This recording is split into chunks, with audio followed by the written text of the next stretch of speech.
Guys, thank you very much. Let me do a sound check. Chen, can you hear me? Yes. Good. Then I won't worry about the microphone. That way I can gesture and point at people and do those sorts of things. Guys, let me start by acknowledging the traditional owners of the land on which we gather, the Jagera and Turrbal people. We pay respects to their ancestors and descendants who continue cultural connections to country. Given that we are here to talk about land management, I also think it's really important that we recognise millennia of careful management of our landscape by the Aboriginal people. I'm not going to be talking about that, I'm going to be talking about European land management, but I think it's always important to reflect that the Aboriginals came to Australia and profoundly altered the nature of the continent that they found. So the things that we've done subsequently, which once again have profoundly changed our nation, build on a long period of human management here. Miriam, thank you for the invitation. Georgina, thank you for the invitation. I also acknowledge the Honourable Penelope Wensley. Penny, lovely to have you here in Queensland. I've got to be formal when we start, don't I? Okay, so you might have noticed no PowerPoint presentation. Yeah, who needs one? And look, I'm not using one because the topic that I've been given is such a treat. Normally, I'm a scientist. I'm asked to talk about my science. And you know, so it's some arcane bit of soil chemistry that actually I'm the only person who's really interested in, and two or three other of the soil chemists in the room are the only other people who understand. Whereas today I'm given a topic where I can talk about lots of people's work, I can speculate a bit. How wonderful. And so, no PowerPoint, no detailed tables, no complex graphs, no really cool synchrotron imaging.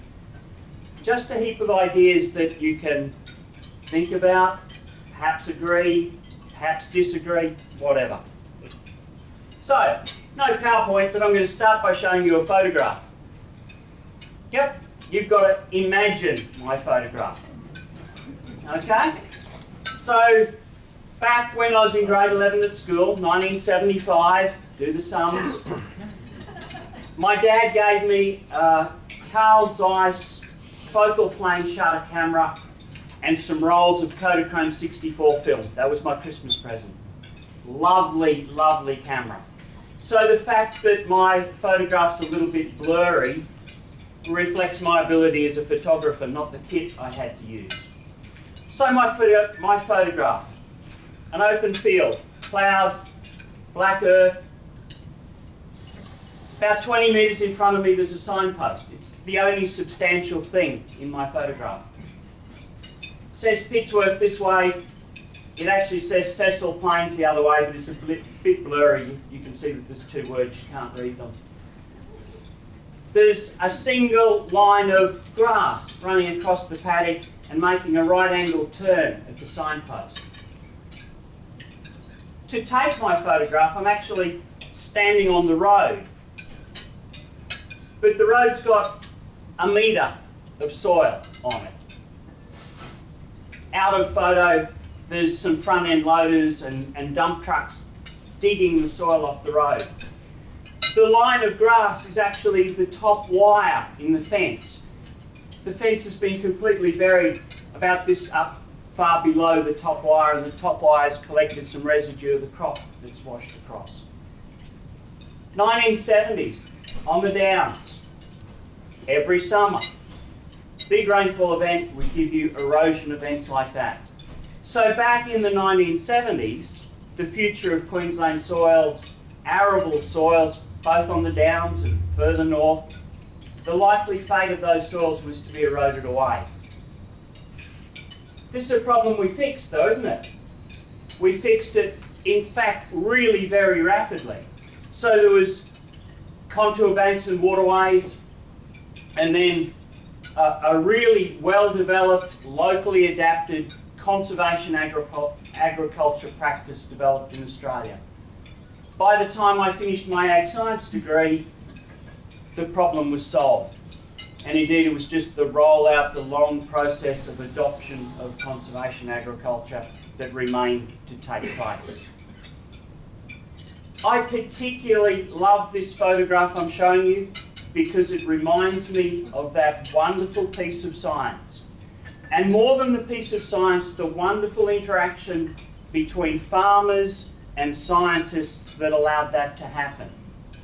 Okay, it wasn't done by one or the other alone, it was done by this extraordinary partnership that developed. And I think that's been an enduring partnership, that in Queensland and indeed broadly throughout Australia, the relationship between farmers and scientists is extremely strong. It's the envy of my international colleagues. So I think it's really wonderful that we gather here for breakfast together, farmers and soil scientists, just reflecting that enduring strong relationship that we have. So guys, click, my photograph's gone. I hope you enjoyed it. I'm not going to show you any more photographs, but that one in particular was worth seeing, wasn't it? Yeah. Okay, let's move from the past to the future.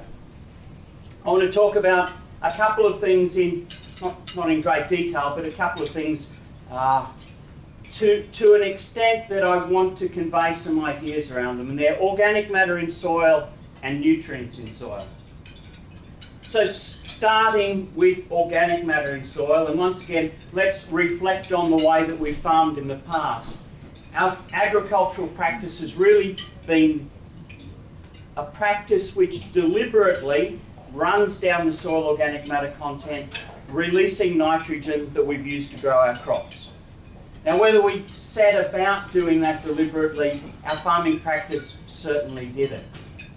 We've reached a point now where we really want to reverse this process, build up organic matter in soil. We want to do that for a lot of reasons. We want the chemical and physical benefits that will ultimately lead to agronomic benefits of better yield, increased profitability of our farming system. We broadly, as an Australian community, want the environmental benefit of carbon sequestered in our soil, reducing emissions of carbon dioxide to the atmosphere. Now guys, who was listening carefully enough to notice that I didn't say biological benefits? Huh? Chemical, physical, where was biology? Now, it wasn't an oversight. I deliberately didn't say biology because, not because I don't think there's any benefits to be had, but because I don't think that we understand soil biology well enough to know exactly what those benefits are. And more, we don't know soil biology well enough to know how to exploit those benefits. You know, if you know that you have a chemical problem of too little phosphorus, you know how to fix that problem with some phosphate fertiliser. So we know soil chemistry well enough and we have interventions to fix soil chemistry. The same is not true of soil biology. So as I look to the future, this is one of the areas where there's a clear need for further investment. We need to understand soil biology better. We need to understand whether there are, gains that can be made. Are there interventions that a farmer can make which will change the biology in a meaningful way? Or not? Okay? I don't know. We need some research. We need to solve that one. So, there's no doubt we want to increase the carbon in our soil. Everyone would agree on this. It's not going to be easy. Indeed, at this point, it's not even clear that it's going to be possible. And I'd like to illustrate this by us thinking about the Hermitage trial out at Warwick. So it's a trial set up 1968. So it's been running for a long time, long enough for us to be able to really see what the treatments are doing. The treatments, it's a factorial experiment and set up in 1968, so the treatments reflect that point in time.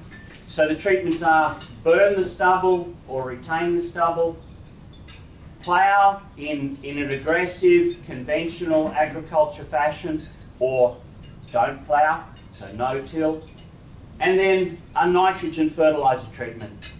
no nitrogen fertiliser or a couple of rates. In recent years they've been 30 and 90 kilograms per hectare. Nobody's nodding but no one's shaking their head, so I must have got them right. Thanks, Peter. You have these moments in a talk when you don't have any notes where you go, shit, how much do we, okay? It was one of those moments. All right, pause, let's move on. So, it's a factorial experiment that's been running all of those years. Now, if we go out and sample that trial today and look at how much carbon is in the soil, the result we get is exactly what we'd expect. We look at what we'd expect to be the best treatment, so we retained the stubble, we didn't plough, we applied 90 kilograms of nitrogen fertiliser per hectare per year. That treatment has the most carbon in it. And if we look at the ones where we burnt the stubble and we ploughed aggressively and we didn't apply nitrogen fertiliser, that's got the least carbon in it. Yep, simple. So, on the basis of that result, we would say, do these things, retain your stubble, don't plough, use reasonable rates of fertiliser, and the carbon in your soil will increase. Sorry guys, that is the wrong answer. Okay? The carbon in the soil is not actually increasing. We need to go and we need to look at the same trial at points in time so we can see what's happening through time. So 1968, 1981, 2008. When did we last sample, guys? 2018. All right, get that sequence of points and look at those.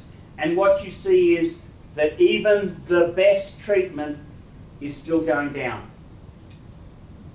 The worst treatments are going down much more steeply. So the difference we're seeing is that the best treatment lost less carbon since 1968 than the worst treatments. So here is our challenge.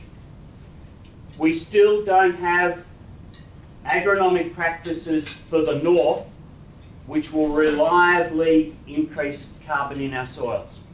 That's our challenge. So here, let's get into the fun part. Time for some speculation. Because I've got no data, I'm allowed to speculate. I'm going to use some other people's data for us to think about what we might do. So, I think nitrogen is going to be really important here. Peter Kopicki, one of my colleagues, has done some really extraordinary work using the Australian synchrotron and a NanoSims machine at the Technical University of Munich. So NanoSims is nanoscale secondary ion mass spectrometry. Yep. Fantastic technique because you can look at the chemical composition of very, very small areas. You can see light elements like carbon and nitrogen. A lot of techniques, similar techniques, you can't see those light elements. And what's more, you can see their atomic weight. So it means that we can label organic matter, okay, with 15N or 13C, and we can see that and separate it from non-labelled material. So, what's Peter found? Firstly, he's found that our existing concept of how organic matter is protected in soils, the idea that within an aggregate, organic matter is protected because microorganisms can't get at it, doesn't appear to be right, or it's certainly not the only thing that's going on. Peter found that organic matter was distributed throughout the aggregate, not just inside. Another thing that I found really very interesting was that the organic matter is very heterogeneously distributed on the soil minerals. Okay, so we've got mineral surfaces, but the organic matter is not just smeared across all of it. It's patched here and there. There's areas of bare mineral, there's areas that have got organic matter on them. Okay, now using the NanoSims and using the ability to see labelled material, Peter was fortunate. Clayton Budley, one of our colleagues from the south, had run some trials where he'd taken labelled fresh organic matter, put it in the soil, incubated it, so some of that fresh material had become soil organic matter. And then using the NanoSims, Peter was able to look at this and able to see the fresh material, the labelled fresh material that's just recently been added, and the old material that had been in the soil for hundreds of years or thousands of years or however long it might have been there. And a couple of wonderful things emerged. Firstly, most of the organic matter, most of the fresh organic matter, bound onto areas where there was already organic matter. So it didn't go, oh, here's a spare bit of soil mineral that hasn't got any organic matter on, I'll bind there. It bound on the areas that were already covered with organic matter. The areas where there was new surface covered, so organic matter binding to mineral surface that wasn't previously covered, the organic matter that bound there was really high nitrogen content. Now, different, higher nitrogen content than most of the other organic material. And here's what I think is really great about this. I think this gives us a way, a mechanism whereby you could increase the capacity of the soil to hold more carbon. Because once you've bound that high nitrogen organic matter to a bit of mineral surface, other lower nitrogen organic matter can pile on there in the future. There's an interesting parallel here with the work that John Angus and John Kierkegaard are doing. So if you're not aware of their work, they're going into fields where the stubble, putting fertiliser on that, and finding that more of the stubble is converted into soil organic matter. More of the stubble is retained in the soil. Okay? Not fertilising the crop, fertilising the stubble. And they're not suggesting that farmers would do this, they're trying to understand the way the system works. But you can see the linkage here, can't you, between John's work and Peter's, that putting in that extra nitrogen on the stubble is allowing higher nitrogen organic materials to be formed that can bind onto the mineral surfaces. So I think Peter's work is showing us mechanistically what might be happening in John's field experiments. So here I think there's a really wonderful opportunity for the future. Okay? We want to sequester carbon. Maybe here is a mechanism to allow us to do it.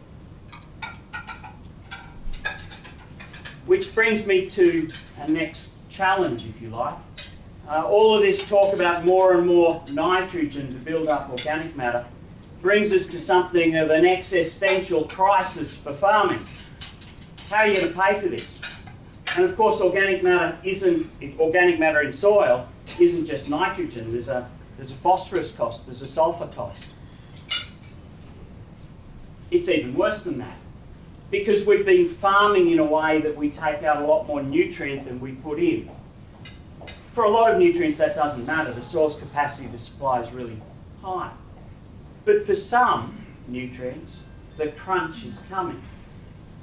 Potassium stands out to me in this regard.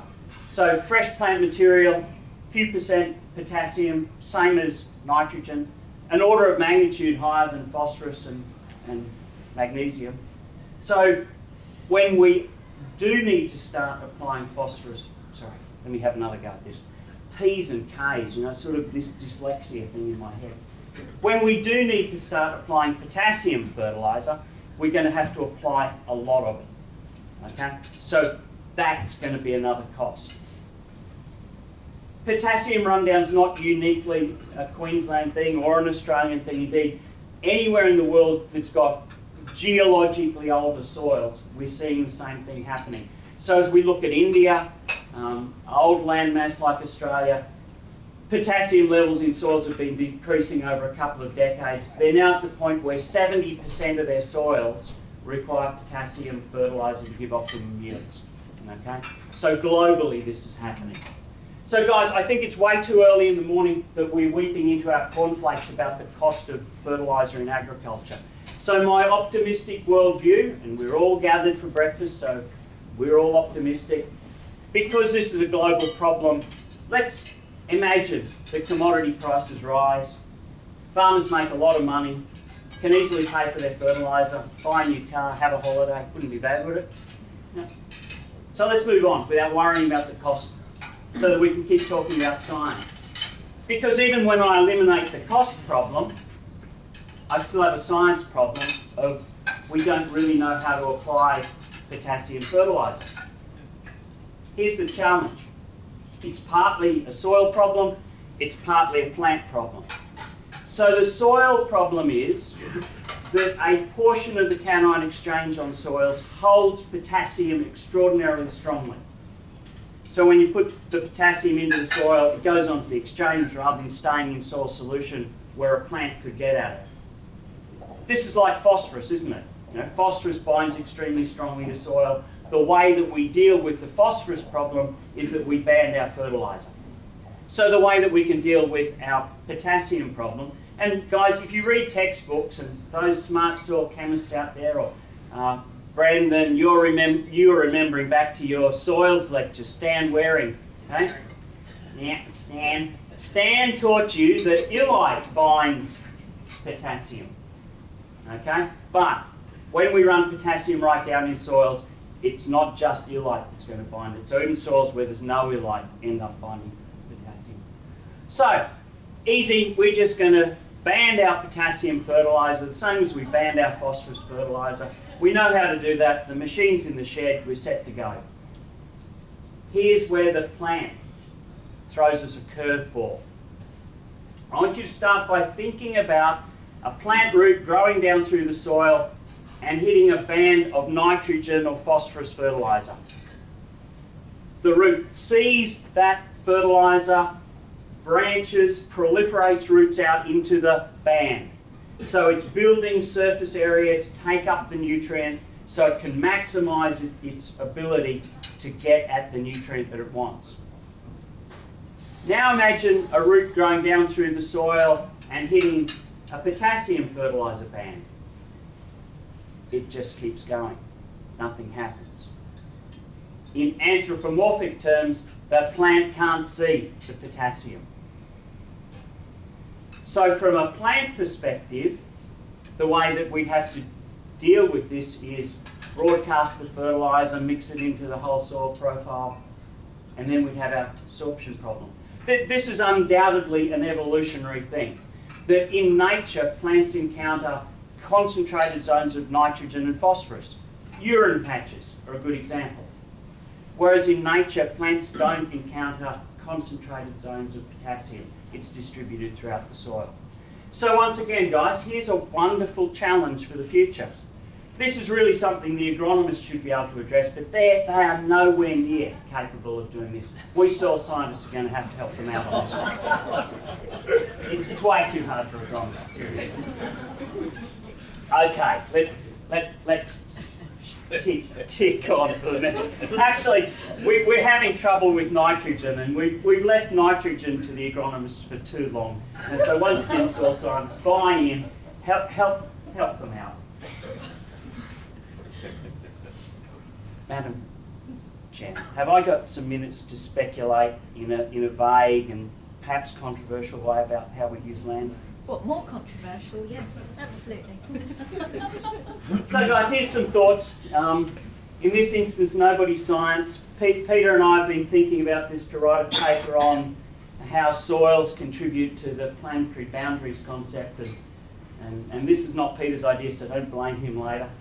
I've been thinking about the way that we farm in Australia, where we have agriculture. We have agriculture across an extraordinary array of environments and an extraordinary array of agricultural land uses. And I think there are two questions that you have to answer yes to in order for agriculture to be somewhere. The first one is, can I make a profit out of this agricultural enterprise? And the second one is this an attractive lifestyle? Okay? And if you answer yes to both of those, somebody will have an agricultural enterprise there. But times have changed since we first settled. A few things have changed. I think a lot of agricultural enterprises are less profitable than they originally were. Perhaps this is some fertility rundown in the soils, perhaps it's a bit of climate change. It could be increased pests or diseases. There's a whole lot of things. Maybe even just change in the value of the commodity that the agricultural enterprise is producing. Secondly, I think that there's a change in is this an attractive lifestyle? I think there's a generational change in expectation that what the people who settled first thought was reasonable and a workload that is acceptable, maybe their children don't think that. And thirdly, and perhaps most importantly, I think there are new business opportunities available. So in the past, agriculture has produced food and has produced fibre. But increasingly, the Australian community is asking agriculture for environmental products. Things like clean water or biodiversity or carbon sequestered in the soil to mitigate climate change.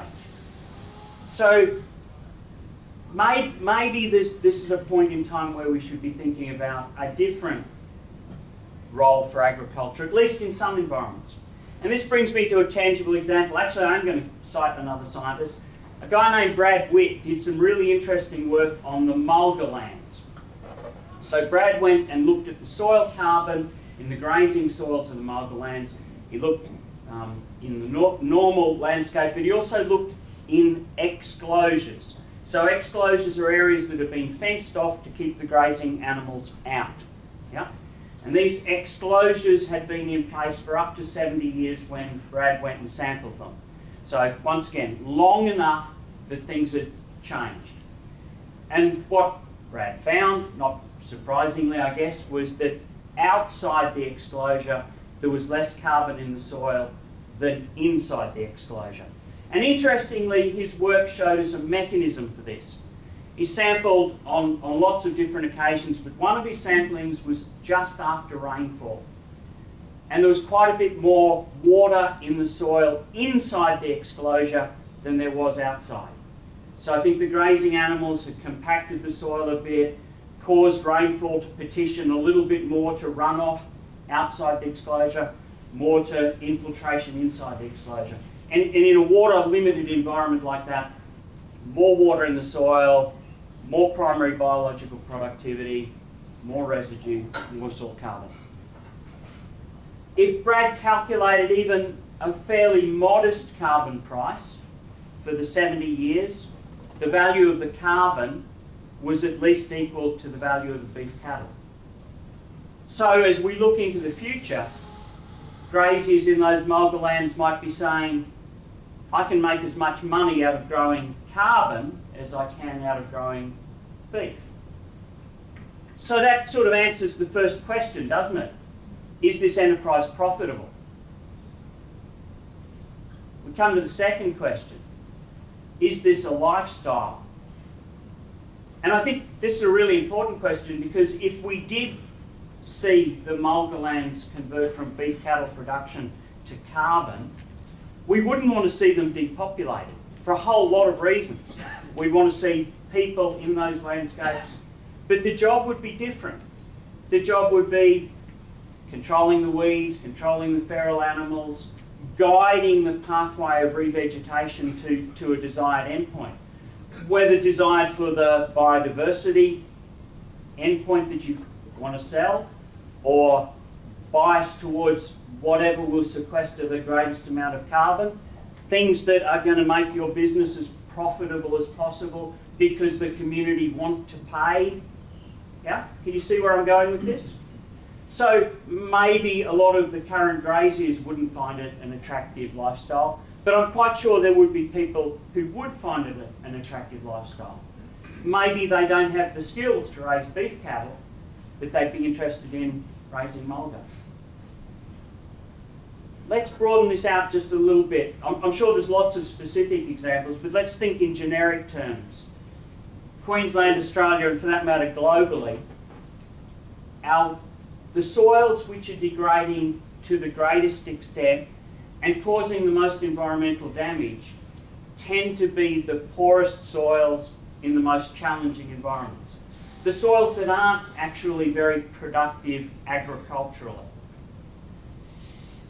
So we could imagine a future where we said, let's not run food and fibre agriculture on those poorer soils, let's run environmental commodity agriculture on them. I'm probably going to have to think of another name for this, aren't I? Environmental productivity. It sort of doesn't fit. Well, maybe it does. Guys, you're the farmers. You can decide whether you want to claim this or not. But you can see where I'm going with this. Don't grow food on those poorer lands.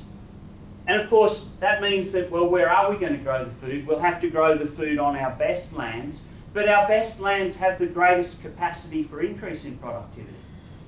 So we should be focusing our attention as scientists, as farmers, on increasing productivity on our best lands, closing the yield gaps, really maximising productivity and output on the best soils on the planet, and looking at a commercially viable environmental outcome agriculture for the poorer areas. And so once again, I think this is a really, really interesting challenge for farmers and scientists for the future. And for the broader community. Penny, governments have to decide how they put a value on this and make it something that we can then buy into as a commercial venture. So guys, I'll close by saying something about soil science. I can't say much about farming, I'm not a farmer. I'm hardcore soil scientist, boffin type. So you young soil scientists in the room, I think you're going to have a really, really great future. There are some great challenges out there. We have this wonderful, established, enduring relationship with the farming community, who are more than happy to fund our research when we're doing something cool. So everything's in place for a bright future for you. And a comment on Queensland soils. The future of Queensland soils. I had to get to it eventually, didn't I? Okay. I think the future of Queensland soils is actually very bright. I look back to my photograph that I opened with. Those were grim days for soils. We've moved a hell of a long way forward. And we're now at a point where we're seeing ways forward to solve the remaining problems that we've got. So I'm 100% optimistic about the future of Queensland soils. We may look at them and say, our poor soils, gee, we've knocked them around. But isn't that a change in attitude anyway? To be actually concerned about, caring for, worried about, interested in doing something about the quality of our soils. So guys, I give you the future of Queensland soils as bright. Thank you. Thank you.